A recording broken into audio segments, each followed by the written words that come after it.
Hey guys, it's the Gaming Club on the CSL channel, and I'm here with Jamesanity to go over the predictions for Week 6 of the CSML. Yeah, James, you want to say hi? No. Apparently not, but Whatever. Hello, guys. It's Jamesanity from the CSL channel with the Gaming Club, and we're going to go over predictions, and that's literally what the Gaming Club just said, so let's just jump straight into them. Alright. so our first one is going to be this is in order, uh, semi-alphabetical order, barring one at the very end. But the first match is going to be the Boston Bishops versus the Texas Toros. Now, our four predictors, we'll call them. What are they? What are they going? We'll just call them the prediction crew. Okay, the prediction crew. Um, they're going. So they all four of them betted that Kraken Nation would win against the Texas Toros. So what do you think about that? I think it makes sense. Kraken Nation is a three-time champion and all that jazz, so it really makes sense that they would bet on Crack. But you never know. Easy could pull a classy and beat Kraken Nation, so I don't know. You never know with Easy Bake Oven. He's always the wild card, I suppose. Yeah. A lot of defensive threats on Easy Bake's team. So it's really interesting to see like a very defensively oriented team versus a very offensively oriented team, being the Boston Bishops having one of the most offensive teams, and Texas Toros, which in my opinion has the most defensive team in the league, besides like Abda, of course, but um, definitely a very counter like of teams right there. But I definitely think hard offense will definitely be very difficult for Easy to deal with, especially with Kraken Nation being one of the best battlers in the league, and Easy having just having a little bit less experience than Kraken Nation.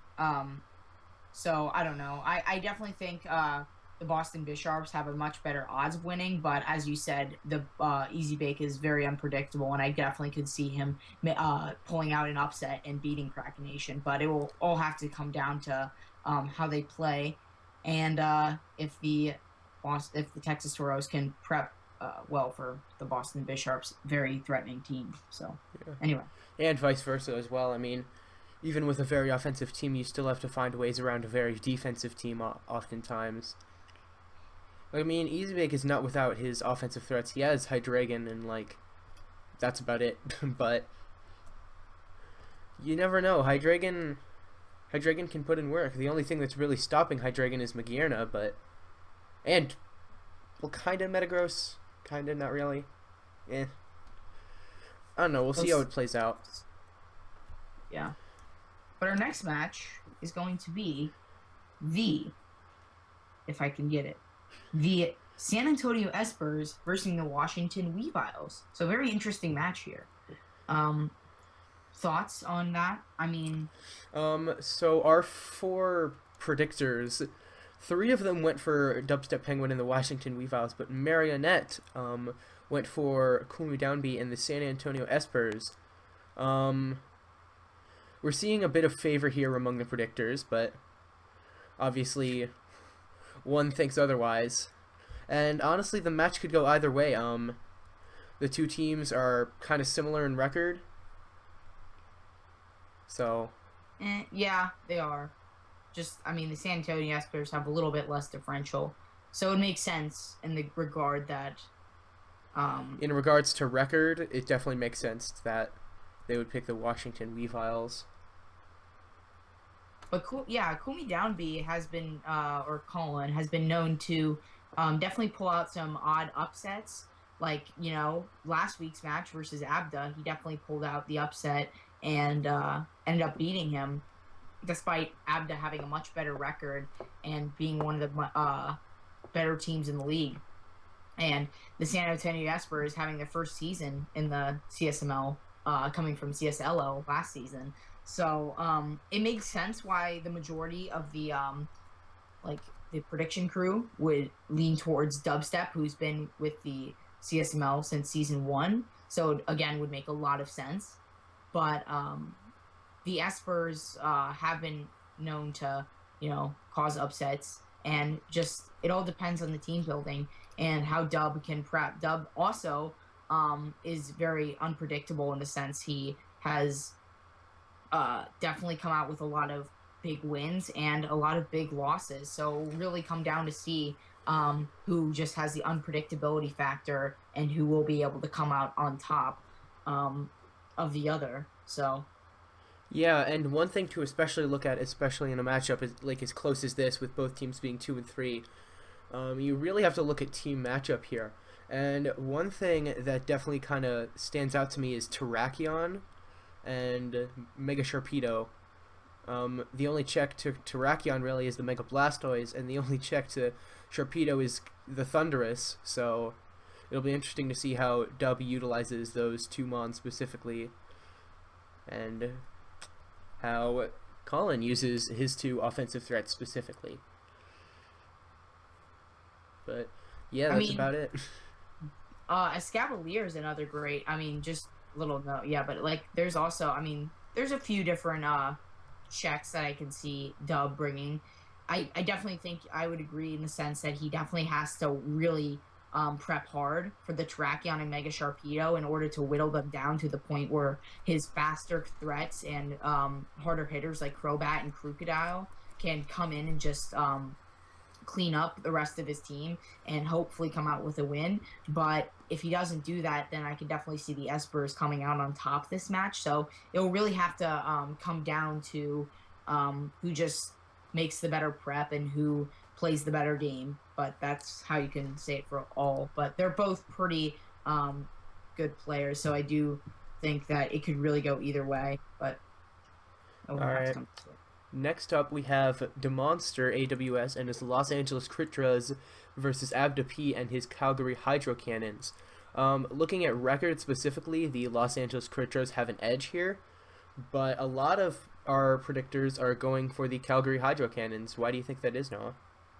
I'd probably just say because Abda plays very well, and his defensive team really just puts a big wall in front of DeMonster's very like offensive / defensive team. It's not really oriented towards one way like previous teams we've looked at, but it definitely has balance, and his team is just, I don't know.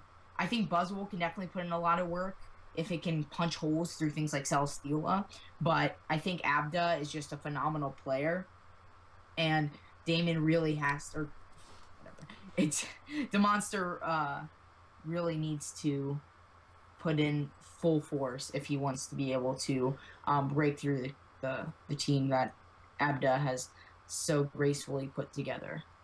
So yeah, I do believe Buzzwole is gonna possibly run train if it can touch the Celesteela. If it can run coverage for Celesteela, then like it hits Slowbro and it hits Blissey and it hits Decidueye, so those are three of the big four out of the way. So if it can hit Celesteela, it can possibly run train. Darmanitan is another big thing. The only thing that really, well, he trained with Flash Fire, but if I'm correct, Darmanitan gets Earthquake? Yeah, probably like a Life Orb variant is probably what I could see. Have to run. It might want to run like possible bug coverage for Slowking and Mega Absol. But other than that, I can see Darmanitan and Buzzwole putting in a lot of work this match. So next up, we have my match. The NJ Flabébé coached by Nefertum versus your Westerville Wailords coached by me. Our predictors are split on this match, and that can possibly be attributed to the fact that me and the NJ Flabébé have an exactly even record. Yeah, I think it's definitely going to be an interesting match, to say the least. The NJ Flabébé have a lot of big threats, and when I say a lot, I mean a lot. Like Tornadus is a undermined threat. Jolteon, like a lot of fast, like not. He has a few faster mons, but a lot of he has faster offensive mons like Houndoom, Jolteon, and Tornadus. Maybe Lucario, maybe. But he also has a lot of bulkier mons like Nidoqueen, Azumarill, Zygarde, Mega Scizor, things like that can definitely punch holes. Yeah, it's a very bulky offense-oriented team. I do not have that bulky of an offense-oriented team. I mean, well, somewhat. My yeah, first two picks are pretty bulky offense, but I would actually beg to differ. I think you have quite a big, a lot of bulk on your team, and just a lot of like, you don't have too many fast, hard-hitting mons outside of maybe Scolipede. Scolipede isn't really known for its hard hitting. Tapu Bulu is one of your harder hitting mons, but it's definitely not known for its speed. So I don't know. I think bulk, you're very bulky oriented, and he's kind of more offensive oriented. So it's kind of like a even matchup there. But I definitely think that I can definitely see where the prediction crew could definitely be split on this match, because it's definitely going to be a close one, and I am interested to see how it's going to be played out, especially with grassy terrain and Magnezone kind of shenanigans, things like that. You know, things like Nidoqueen and Zygarde definitely can't hit as hard with their stabs, and that will definitely be very interesting to see. And Alright, well, next up we have Ewok and the Charleston Kinglers versus Ant-Man and the Memphis Mamoswines. This is our second match, I believe, where the prediction crew is all going one way. And I can honestly see why. I believe Ant-Man has the better record right now, if I'm correct. Yeah, does he? I'm not quite sure on that. I have to hear. Well, the Memphis Mamoswines are 3-2 with 4 differential. Yeah, okay. And Macargo Tel Avivs are 3-2 and -2. So Macargo Tel Aviv, hello? Oh, so what did I? Not the Macargo Tel Aviv, the Charleston Kinglers. Yeah, they're 2-3 and -7. Like, did you watch the standings? I definitely think Ewok is a very phenomenal battler. I just think he's had a little bit of a rough season thus far, and it will definitely be interesting to see if he'll be able to bounce back from this. He actually recently made 3 free agents, like literally right before we did the predictions, but now he actually has access to Volcanion, Thundurus, and Celebi, which in my opinion is a very welcome change, because pretty much with Charizard and Tyranitar, that weather, he just wasn't really utilizing it well, and I definitely think now that the weather is gone, he can really bring room for a lot of hard-hitting mons like Volcanion and Thundurus Therian, and I think that was one of the things he was lacking, was like a little bit faster mons. I mean, Volcanion's definitely not fast, but it's definitely going to be a little bit better of a Scarfer than, say, Tyranitar, and can, outpace Charizard Y as a Scarfer, since Charizard Y is locked to its Megastone, while Volcanion can run Specs, it can run Life Orb, it can run Assault Vest, it can run Choice Scarf, it can run Leftovers with like a bulky set. There's so many things you can do with Volcanion, and I think but Memphis Mamoswines, they have a very, very threatening offensive team.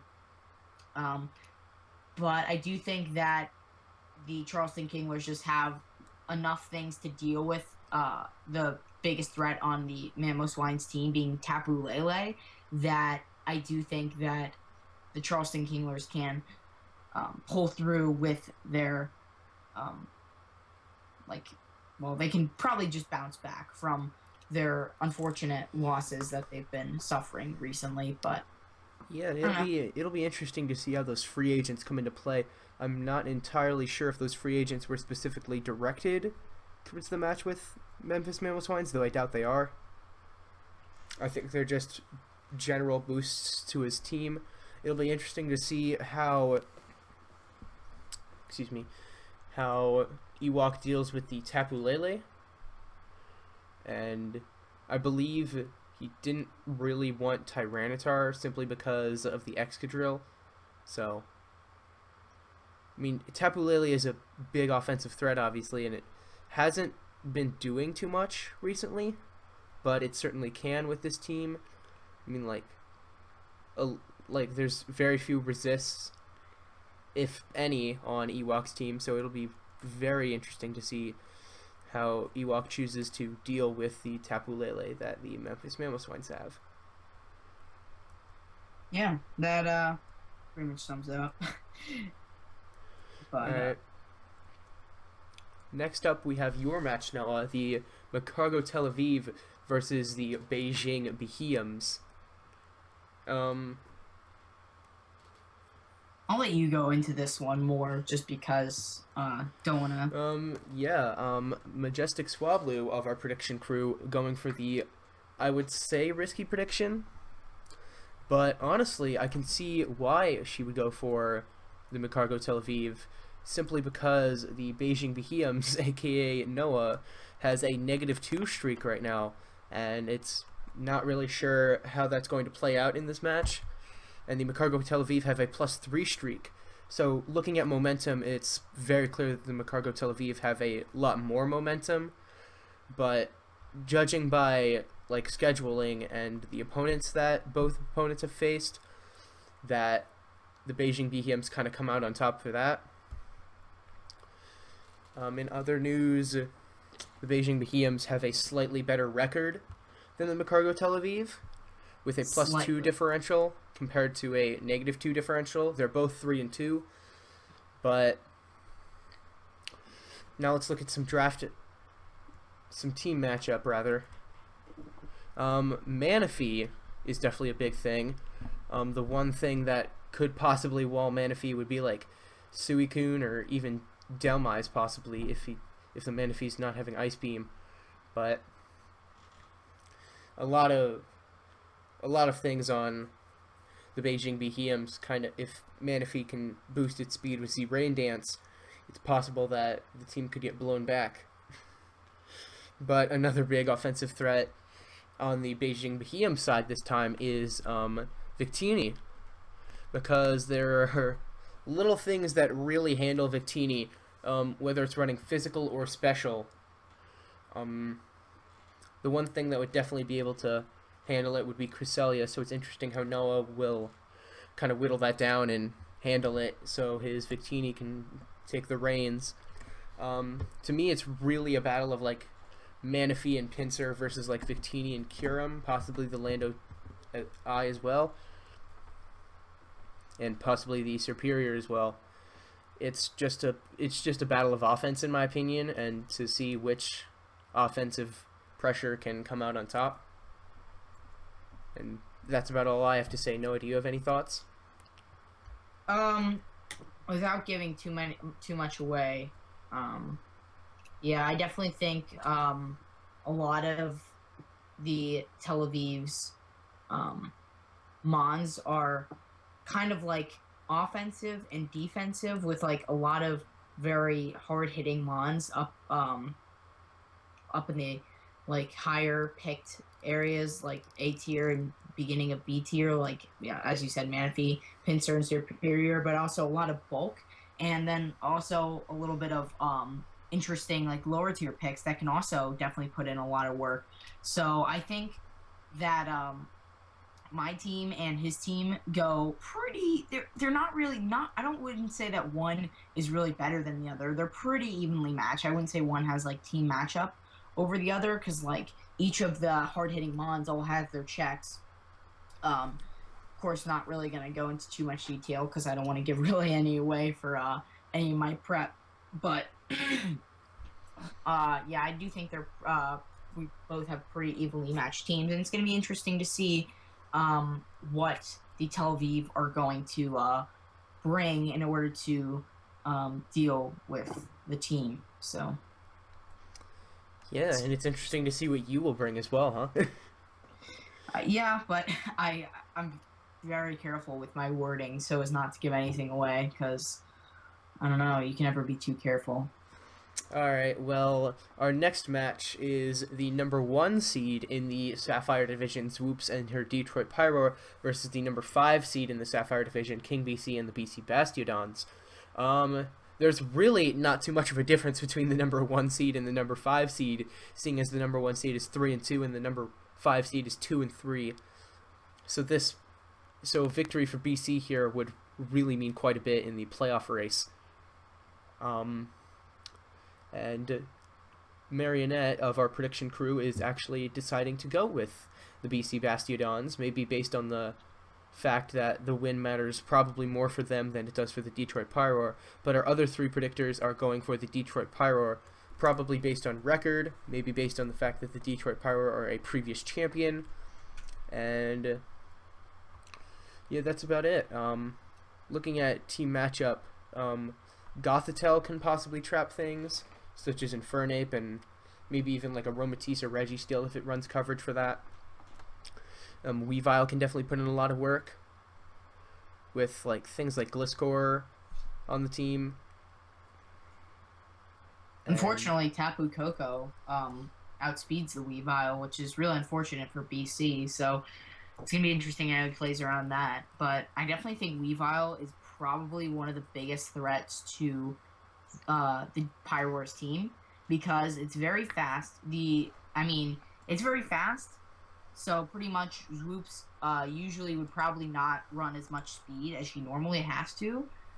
But things like Tapu Koko probably have to run max speed in order to outpace a Jolly Weavile, which can still put in a lot of work because things like Icicle Crash hit the Gliscor, Low Kick hitting the Greninja, Knock Off pretty much just like knocking off any item, hitting Trevenant pretty hard. Low Kick as also for Registeel, and then the Poison Jab, and maybe even Poisonium Z for the Tapu Koko, depending on how much damage that does. I'm not sure about the calc, but definitely going to be interesting. Oh, jeez. Anyway, it's going to be interesting how the BC Bastiodons will handle the very, very fast threats that Whoops is bringing to the table. Yeah. However, I do think, BC definitely has a lot of faster mons too, like Zygarde Dog and maybe a Scarf Braviary. But yeah, one thing I do see putting in a lot of work is the Infernape on the Detroit Pyro. Tentacruel doesn't exactly wall it. It doesn't want to take a close combat. Ferrothorn certainly doesn't wall it. And Regirock doesn't either. So it'll be the solution to Infernape is probably Gothitelle. I think Gothitelle plus Alolan Marowak can definitely do some work in walling the Infernape. But then again, Shadow Claw is very easily an option to just run like hit Gardevoir, Marowak, Gothitelle, and then just run like a bunch of other things. So I definitely could see like an E-Belt or Life Orb kind of variant. I do think it would be like a missed opportunity if it was kind of just like a rock set or even like a choice set, because then you're kind of limiting yourself to the things that you can hit on the BC's team. So very interesting to see what I guess Zygarde Dog could definitely be a good check, I guess.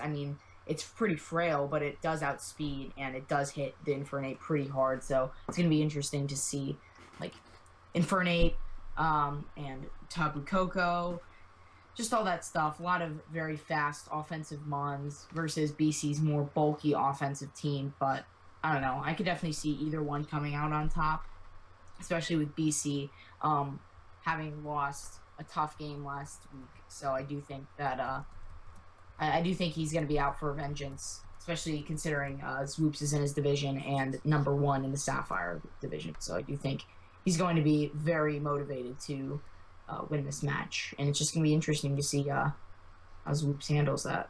Yeah. Our next match is Entertainment of the Syracuse Sylveons versus Realize or Realize, I'm not sure how to pronounce that, of the San Diego Wild Chargers. There's a bit of a difference in record and streak here. Well, not really streak, but record, with the Wild Chargers being 3-2 and the Syracuse Sylveons being 2-3. But Goyard of our prediction crew, I'm not sure if I pronounced that right either, is going with the Syracuse Sylveons. So, looking at that, I can see why he would. Kyurem Black kind of runs a little bit of train through Realize's team. Kartana can't really live anything, Landers Therian certainly can't take an Ice Beam. Togekiss can't take an Ice Beam. And all kinds of stuff. And he could run like HP Ground for the Magneton as well. And possibly the Entei, so. Yeah, there's a lot of... Looking at it now, there's a bit of ice weakness coming from the Landers Therian and the Togekiss. And possibly the Kartana as well, though Kartana doesn't really have weaknesses, it just dies. So...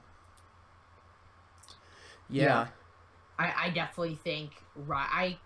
honestly, when looking at this in hindsight, I could definitely see the Syracuse Sylveons pulling through with a harsh victory against the Wild Chargers, because I honestly think the Syracuse Sylveons definitely have a very strong team matchup against the Wild Chargers. Kieran Black literally just decimates almost his entire team, so the Wild Chargers really need to be prepped for that mon. Because Kartana, I mean, I know regular Kieran from experience kills Kartana with an Ice Beam, so I'm pretty sure that a Kieran Black, maybe like a Life Over Specs variant, could definitely kill a Kartana if it's not sashed, or if it's not like Scarf or something like that. So that's definitely going to be interesting. Lando gets bopped, Togekiss gets destroyed, Fralligator dies to a Fusion Bolt, or doesn't die, but it definitely takes a lot.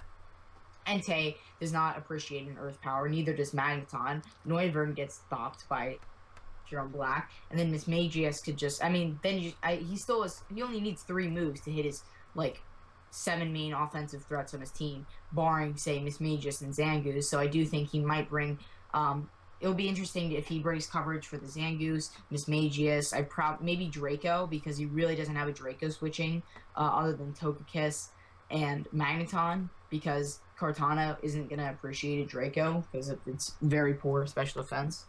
And Syracuse Sylveons, they just have a lot of mons that just the Wild Chargers do not appreciate. So while I do think the San Diego Wild Chargers are a very, very threatening team, and I do think the Syracuse Sylveons will still have to put up a very big fight. At least team-wise, I think the Syracuse Sylveons have a very good shot of beating the Wild Chargers.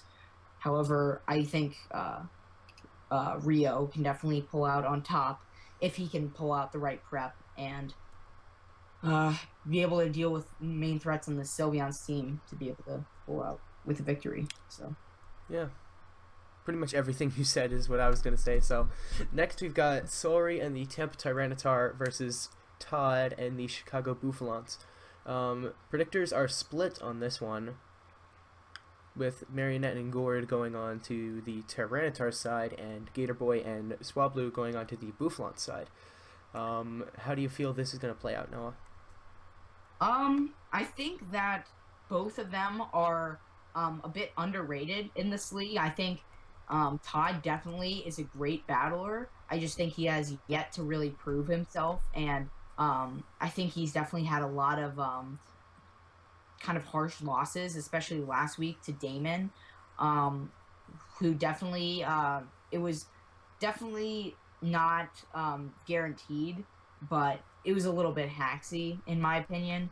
So I do think Todd really is kind of motivated to come out on top this match, and I think he's definitely needs to prove himself in order to secure himself as a ML threat, even though I do think he is a great battler. However, Sulry does have a little bit more experience than Todd. He has been in CSL Season 1 and ML Season 5.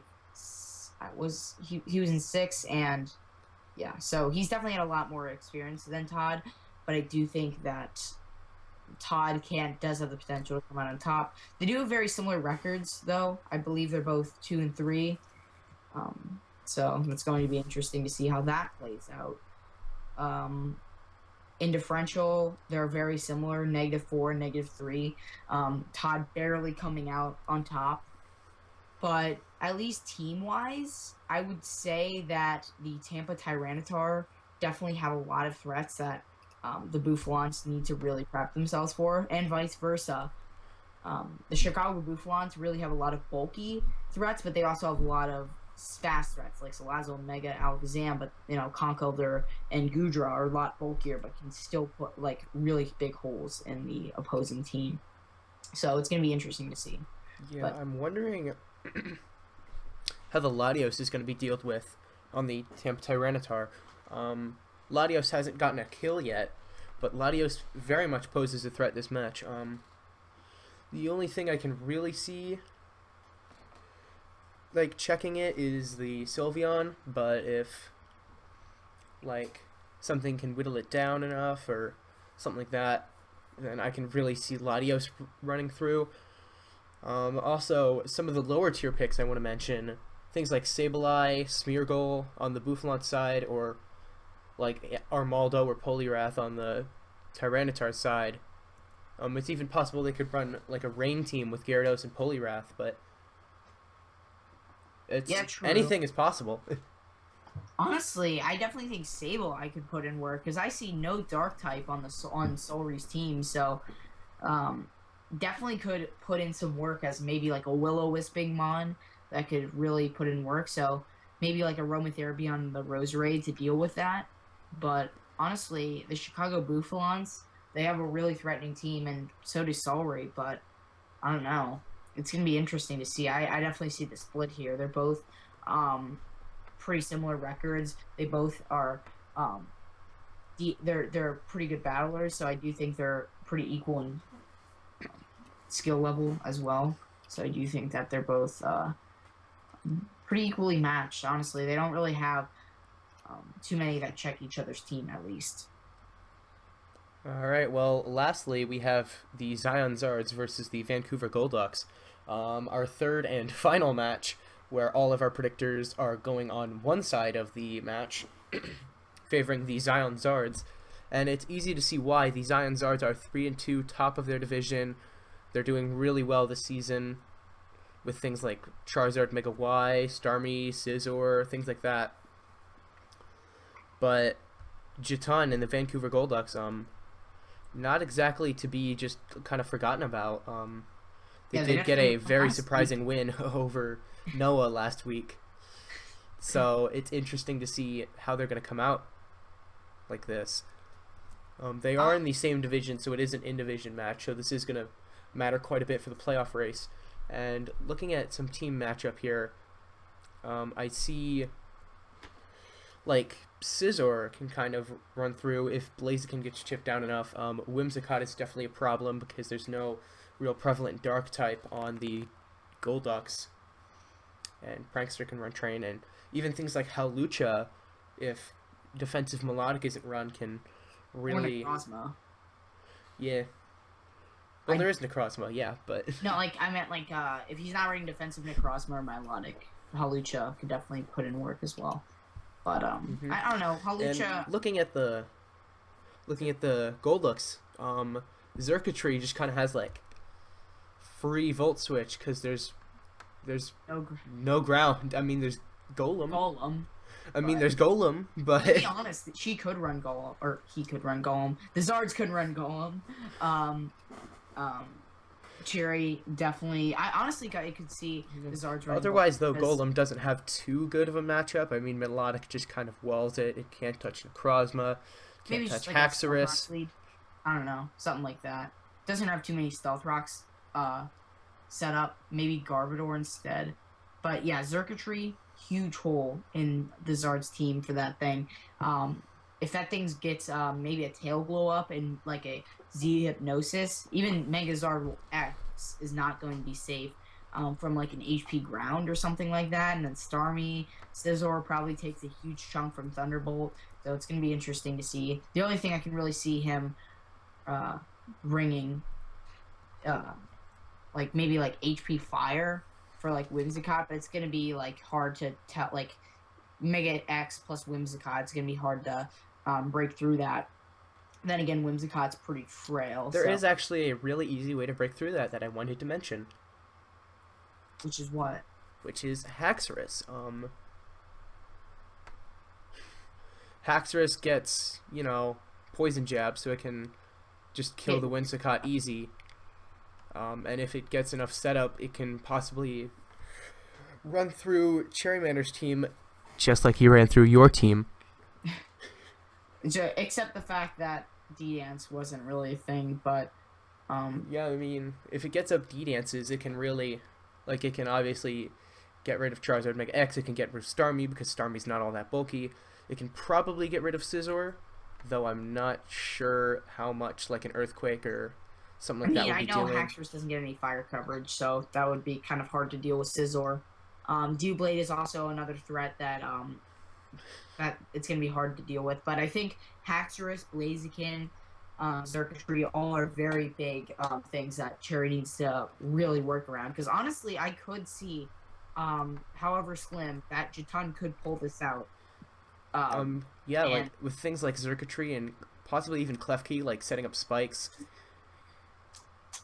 Things like the Doublade and the Charizard Mega X, once it already Mega Evolves, it could really put a hurt on these Ionards. So, I mean, Jatun can very well prove our predictors wrong.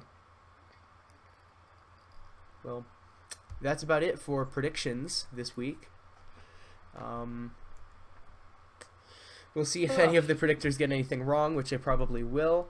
I'm kind of hoping one of the 3 matches that they all predicted on one side, I hope one of those matches goes wrong for them, just so I can rub it in their faces. But other than that, this is Jamesanity, and yeah, that's me, the gaming club, NoPolicies. Hey, and we're gonna see you soon. After soon. I won't tell you when, but just it's gonna be the same day. It's gonna be the same day. Anyway, bye. See ya.